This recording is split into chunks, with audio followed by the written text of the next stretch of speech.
Hi everybody, I'm really glad to see you. I hope that you had a great summer and that you're getting back to school all right. I'm happy to be here at the Red Bank Public Library. This is our program called Family Story Times on Race and Diversity, and I'm Sira Williams. I'm the children's librarian, and we have some really important things to talk about.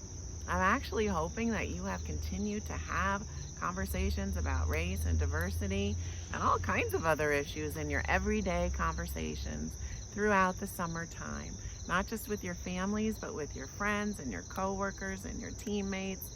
And it's really important that you do that. And one of the reasons why it's so important is because as you do that, you will grow more and more comfortable in meeting and being around people that are different than you. And you really need to discover for yourself that you can live and work and play and grow with people from all different races and cultures and customs and identities. It's human nature. It's just natural to gravitate to people that are like you. But what happens is when you learn about people that are different than yourself, a lot of times you learn that you have a lot of things in common. And this country is so very, very diverse. It's wonderful. There's people from all different places, all different races and cultures and backgrounds that live here in America and who are American. And that's one of the things that makes America so amazing and special. But right now, our society is very divided on a lot of different issues in a lot of different ways. And it's not just about issues of racial equity and social justice. We're divided on the COVID pandemic and how we can overcome that. We're divided on our education system and what kinds of things should be taught to you all in school. We're divided on how to protect our environment, and we're divided politically and in so many different ways that it is discouraging. But one thing that we all agree on, I'm pretty sure, we all agree that we want the future to be brighter for you children, that we want it to be better for future generations. And in order to do that, we have to learn to get along, to understand each other, live together, and work together. And as grown-ups and role models for you, we need to show you how to do that. And so that's why we're here. It's been a minute since we've talked about some of the themes that continue to pop up in our stories. And so I want to quickly review with you some of those things. I brought my flashcards. So let's take a look. Well, we're going to find that these will pop up in the story that we read today. Let me quickly show you my book for today. It's called The Proudest Blue, a story of hijab and family, and it's by Ibtihaj Muhammad. It's a really special book. I can't wait to read it to you, but let's take a look at these flashcards real quickly. So the first one is a skeleton. It's to remind us that we all have one. No matter what our race is, our identity, what language we speak, or culture we come from, we all look like this on the inside, right? And that means we should be able to relate to each other. It's not just our bones that we share, but we all have feelings. We all have feelings, and we need to remember that. The next one is this boy and girl talking to each other, and that's to remind us that we all have a story. Everybody has a story, no matter how old you are or who you are or where you come from. You have a story about where you come from, what your family is like, the things that you like to do, the people that you love. That's your story. And when you share it with somebody else and you listen to their story, you find out you got things in common and you make connections. And that's where our next card comes in. It's about growing your circle and including people from different backgrounds in your circle of friends. Next one is our mind, body, and spirit. We've talked about this before and how important it is to be strong in our mind. The more we know, the more we grow. In our body, healthy life. And in our spirit, that's who we are deep down inside. And that is self-confidence, knowing who you are, being strong in that, believing in yourself and all that you can do and all that you can be, and knowing the difference between right and wrong, and being an example and a leader to others because you are strong in yourself. The next one is the golden rule. It's the easiest one. Treat other people the way you want to be treated. It's so simple. You can flip it around and say, don't treat other people the way you wouldn't want to be treated. We're going to see if those themes pop up in this book. It's a book about a girl and her sister on the first day of school. And right when I say that, you can relate to this story because you just had your first day of school. So you know what that's about. But look, there's something about one of these characters that makes her stand out and makes her a little bit different than the average student. And because of that, that makes this a window book for us. I have another flashcard that shows a mirror and a window. And I'll quickly review with you. Remember, when I look in a mirror, I can see me, and that's great. I like who I am. And when I read a mirror book, I'm reading about characters and people that are like me and experiences that I know or I can see because the character is like me, that what they're doing is something that I can do. And it builds me up. It gives me confidence, and it can be inspiring. When I look through a mirror, come here, you little mirror. When I look through a window, I'm looking out at other people and other places and other experiences that I might not be familiar with, that are new to me, and I'm going to learn from them. And I might, like we said, discover that, oh, I can actually relate to that person living in that different place and doing different things. So this is a window book. Let's see what it's all about. I think I might stand up so you can see the pictures well. Let me see if this will work. Yeah, we'll do it like this. All right, I want you to take a look at this first page. There's no words on it, but there's some important things to notice. This family are our main characters, and they're going to the store. And the sign on the store says Hijabs. And we're going to find out what that's all about. Here they are. It says, Mama holds out the pink. Mama loves pink. But Asya shakes her head, and I know why. Behind the counter is the brightest blue, the color of the ocean. If you squint your eyes and pretend there's no line between the water and the sky. It's the first day hijab. Asya knows it. I know it. We're sisters. The next day, I wait. New backpack, new light-up shoes. I feel special. I feel like twirling. Asya comes out of the house and I stop. It's the most beautiful first day of school ever. I'm walking with a princess. So I pretend I'm one too. But even princesses have to stop and cross the street. Asya takes my hand in hers and says, come on, Faiza. We speed walk it. 14 steps, 14 light-ups to get across. Asya takes me to my line first and hugs me goodbye. I turn to watch her leave.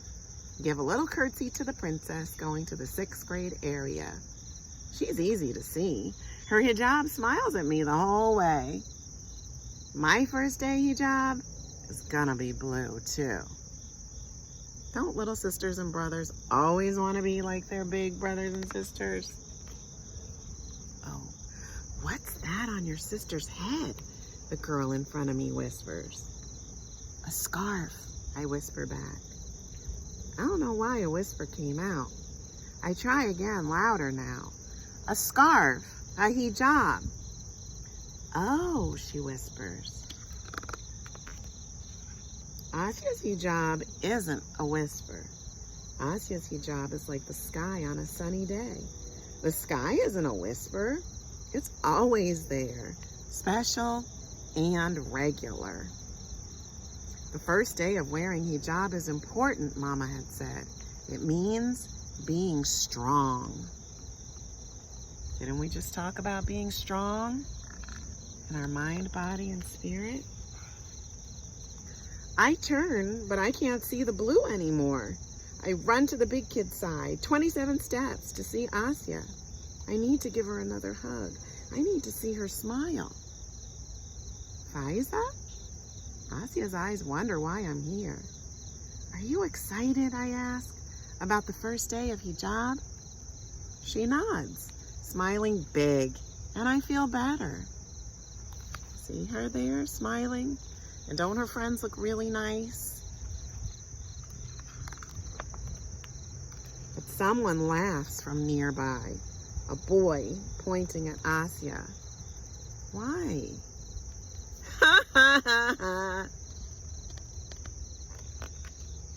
Asia's hijab isn't a laugh.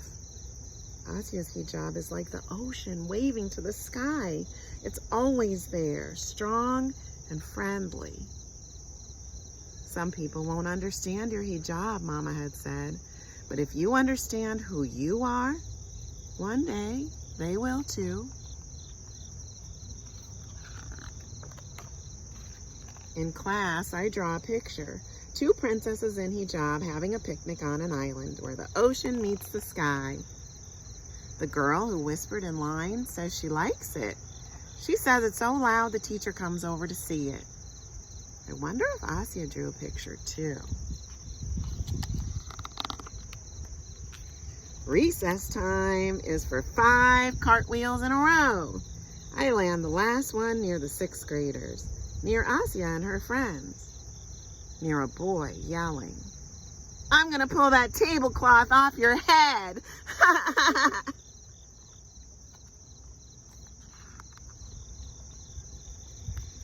Asia's hijab isn't a tablecloth.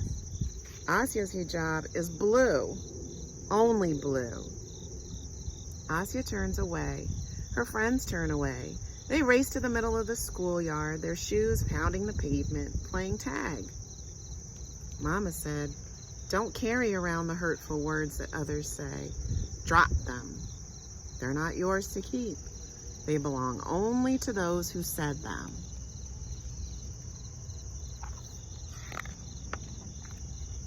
It takes me 48 steps to get away from that yelling boy.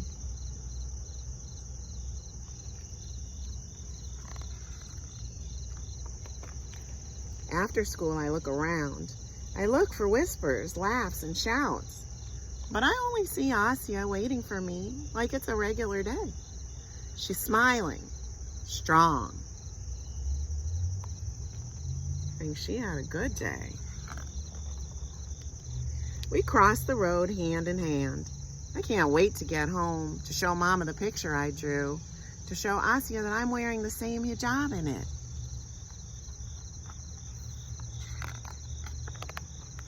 Because Asia's hijab is like the ocean and the sky. No line between them.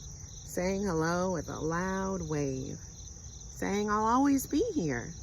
Like sisters. Like me and Asia. And that's the end of the story. But I want to show you this picture. Here's our author, Ibtihaj Muhammad. And here's her sisters. And guess what their names are? Asia and Faiza. And I think they look so beautiful in their hijabs, in their headscarves. And I want to read to you some of the author's notes, because she wrote us a letter, and I think it's important. She says, "When I was 12, I started wearing hijab every day. Before then, my mother would have me wear hijab on special occasions. Even though my parents did a great job of preparing me spiritually and physically for covering my hair, I faced bullying from my classmates because of the way I showed my faith. I clearly remember one boy in middle school asking me why I was wearing a tablecloth on my head. You wouldn't think that a simple headscarf could cause such commotion, but throughout my childhood, adolescence, and adulthood, it has. She says it took me a long time to come to the place where I could brush off the looks and ignore the haters. It isn't easy, and I'm sure girls today face the same treatment or worse than what I faced. I wanted to tell this story so that children who look like me could see themselves in a picture book, a story of family, love, and faith, so that they can see two sisters taking pride in their hijab and see that parts of ourselves that might make us different are worth celebrating. Finally, I want to say it loud and proud that my hijab is part of me. It's a testament to my faith, and it's a tradition that I share enthusiastically with my mothers and my sisters. My hijab is beautiful. And to all the other young girls out there reading this book who are hijabis, so is yours. I love this message, and I think it's so important because she just told us that she wrote this book for other girls like her. She wants them to see themselves in the pages of a book. She wants them to have their own mirror stories. And it's so, so important that every child get to experience that. It makes you feel seen. It makes you feel important. It gives you inspiration. And I have to tell you something. Books like this that lift up the stories of Black and brown children are beginning to be banned in some school districts in this country, and it breaks my heart, and I can't tell you how upset it makes me, because the rationale is that books like this can make white children feel bad. And it's so upsetting because the whole point of sharing stories of other people's experiences is so that we can learn from each other and so that everybody can have their story told. That's fair. We said it in our flashcard. Everybody has a story. Everybody has a story, and there's room for everyone's story to be told. And we need to read mirror books and window books, and we need to learn from each other. That's how we're going to grow. By ignoring the experiences of other people is not the way to solve the problems that I talked about earlier and the divisions that we have in this country. It's just not. And I hope that that's something that you will talk about together. But let's quickly get back to our book and see what other lessons we have learned, and other themes that we can pick out that we talked about earlier. So I think that she's reminding us, or that this story reminds us of our skeleton flashcard, because a hijab is just a piece of cloth. It's just a scarf over your head. It changes the way you look a little bit, but should that change the way people treat you?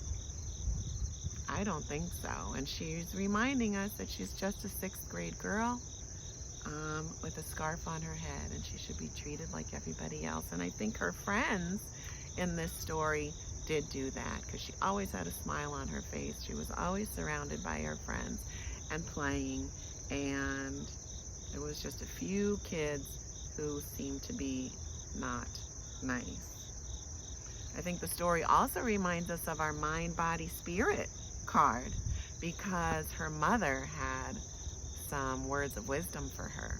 Remember, she said that wearing a hijab means being strong and knowing who you are, and that when you know who you are, eventually others will see that too. And you have to be strong in spirit to do that. She also said, do not hang on to the negative comments and hurtful words that other people make. Drop them, she said. They don't belong to you. And that's hard to do. You know that when somebody says something that hurts your feelings or when they're mean to you, that can stay with you if you think about it and keep thinking about it and keep thinking about it. And all that does is just hurt you over and over again. If you can let that go and move on, you'll be in much better shape. But it's difficult, and you have to be strong again in your mind, body, and spirit in order to do that. And what else did we see in this book? The golden rule. We saw the flip side of it. We saw bullying. And nobody wants to be bullied. And so we shouldn't do that to other people, right? If seeing somebody in a hijab was confusing or intriguing to somebody, they should just ask about it and not make fun of it. Like the little girl in line, she said, what does your sister have on her head? If the boys who had teased Asya had just asked her about it, I'm sure she would have been happy to tell them what it was all about and to maybe share a little bit of her story with them. And they would have learned something new, and maybe they would have made a friend instead of going the other way. That would have been a better way to handle it, right? So I want to know, have you ever seen a person dressed like Asya and her mom with a hijab? Depends on where you live. If you live in a very diverse community, you may have seen that before. Or maybe you've seen a boy or a man wearing a yarmulke or some other kind of garment that indicates their culture or their religion. Maybe you even have family members or friends who are from different backgrounds or cultures, or who eat different foods or speak different languages. And if you do, then that's really cool. If you don't, and there's a lot of people who don't, that means we just have to go a little bit out of our way to have those experiences. So I want you to do an exercise. I hope that you'll try this. I want you to look out your window, your literal window of your house, and look out onto your street and your neighbors and see, what kinds of people do you see? I want you to look out the window of your school bus as you drive through your community. What kinds of people do you see? Look at the windows of your school out onto the playground. What kinds of people do you see as your classmates and teachers or co-workers or whoever is out there? Are you seeing mostly people that look like you? If so, then like I said, we just need to go out of our way to read about, to watch shows about, to experience different cultures and people and places so that we can learn and grow. It's really important that you expose yourself to as many different people and places and ideas as you can, because the more you talk and read and listen and learn, then the more comfortable you'll be all throughout your life when you're in diverse settings, because you will be in them. And you'll be more confident when you interact with people who are different than you. And you'll get to a place where you'll be ready. You'll be ready when somebody comes into your classroom with a hijab. That could happen. That could easily happen. With a hijab or a yarmulke or something different that makes them stand out, you'll be ready to stand up and be welcoming and kind to that person and be an example to your classmates. You'll be ready if you're the one who moves to a new school full of different kinds of kids from different places, and you need to make new friends, and you'll be ready to share your story and to listen to theirs and to find things in common and to grow your circle. And you'll be ready to act in the moment when you see someone get bullied, or when you overhear something racist or something hurtful towards someone else. You'll be ready to stand up and speak up because you wouldn't want to be in that situation and not have someone stand up for you, right? And you'll be ready to spread some more peace and love in this world. And that's what we really, really need. So here's my peace and love. I made it blue, all blue, like Asia's hijab. I'm going to pass it to you. Pass it on. Take some and pass it on today. And continue your conversations, okay? I will see you next time. I hope you stay well and have a great day. Bye, friends.